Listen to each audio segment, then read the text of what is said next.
ஆண்டவர் பேசிக் கொண்டிருக்கிறார். இந்த வசனத்தை வாசிச்சவங்க ஒவ்வொரு வார்த்தையா வாசிங்க. அந்த 11ஆம் வசனத்தை ஒவ்வொரு வார்த்தையா வாசிங்க. ஃபர்ஸ்ட்ல இருந்து சிறுமைப்பட்டவர்கள்.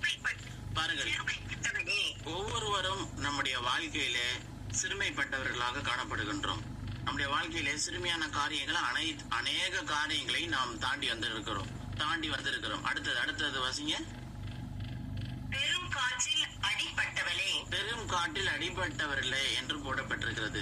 நம்முடைய வாழ்க்கையிலே அநேக சந்தர்ப்பங்களிலே பலவிதமான பிரச்சனைகளை தாண்டி தான் இந்த கிறிஸ்தவ வாழ்க்கையில வந்திருக்கிறோம். இப்போதும் கூட பெருங்காற்றிலே அந்த பிரச்சனையை கடந்து போகிறவர்களாக கூட நாம் காணப்படலாம். தொடர்ந்து வாசிப்போம். தேற்றவில்லாதவர்களாக, நம்மை தேற்றுகிறதுக்கு ஒருத்தரும் இல்லாதவர்களாக இந்த உலகத்திலே நாம் காணப்படலாம். தொடர்ந்து வாசிப்போம். ஆனால் அப்படிப்பட்ட நமக்கு ஆண்டவர் என்ன செய்கிறார்?